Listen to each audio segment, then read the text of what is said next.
After losing 2 out of her last 3 fights against top contenders in the UFC strawweight division, MacKenzie Dern is set to lock horns with an easier matchup on paper in Angela Overkill Hill. The odds are slightly in favor of the Brazilian, mainly because her opponent is 15-12 in mixed martial arts and has lost to almost every top contender she's fought.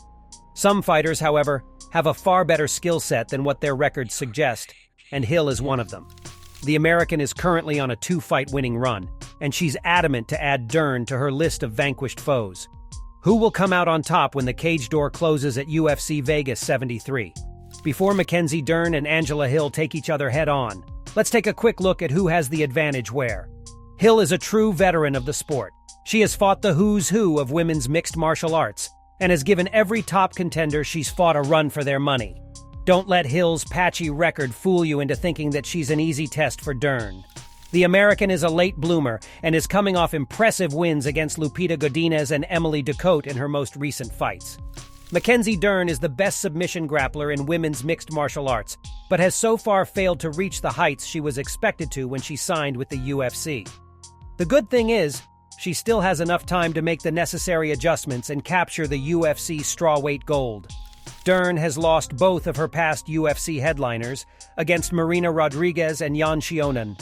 She has shown that she can hang in there with the best in the business, but she still needs to work on her overall game, especially her striking, to start scoring wins against the best fighters in her division. Make no mistake about it, Hill is certainly an easier test than Rodriguez and Xiaonan, but she's still a game opponent, and Dern would be making a huge mistake if she underestimates her. Who has the edge in striking? Hill is a former kickboxer with an undefeated kickboxing record of 16 wins and no losses, so she's technically the better striker in comparison to Dern, who has made significant improvements on the feet over the past few years. Hill is very light on her feet, and she uses her in-and-out movement to great effect. She is a longtime representative of Alliance MMA, and her striking style reflects that relationship. A major part of Hill's striking game is her false starts, which she uses to test her opponent's reactions and then create opportunities for the counter. Since Hill doesn't throw her weight behind her punches, she doesn't hit as hard as someone like Zhang Weili or Jessica Andrade, but she still hits hard enough to catch her opponents clean and rattle them.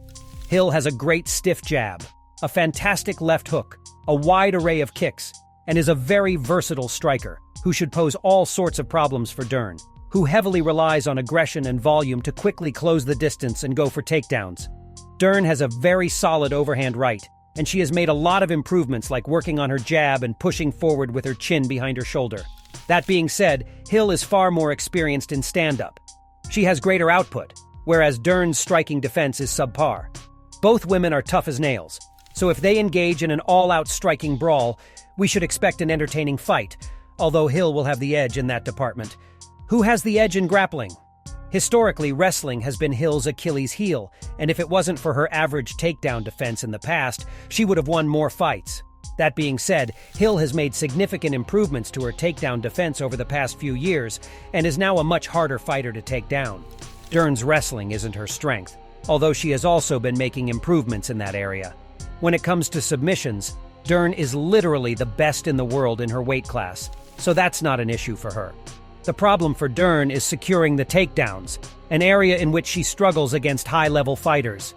Hill's takedown defense is a good 77%, which is statistically exceptional compared to Dern's takedown accuracy, which is very poor at only 11%. If Dern fails to take the fight to the mat, she will have to rely on pushing Hill against the cage and dirty box her up in the clinch, but beating a striking specialist at her own game would be a very tough task.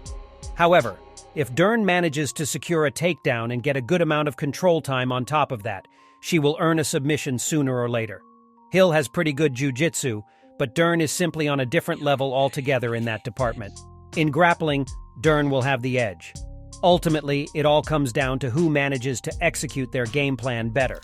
Hill is the better striker and has way more experience and cardio for days, so she won't have any issues fighting for 5 rounds. Dern has had her issues with cardio in her past main events, so that should worry her a bit. But if she manages to impose her will on Hill, the fight won't go the distance. There are a lot of ifs and buts in this one since it is a relatively close fight, but if we had to pick a winner, we'd pick MacKenzie Dern to bounce back into winning ways. That's how we see MacKenzie Dern versus Angela Hill playing out at UFC Vegas 73. Who do you think will win? We'd love to hear your thoughts in the comments section below. If you liked our video, please subscribe to our channel and turn on your notifications, so we keep bringing you fight breakdowns like the one you just watched. Thanks for watching, and we'll see you another time.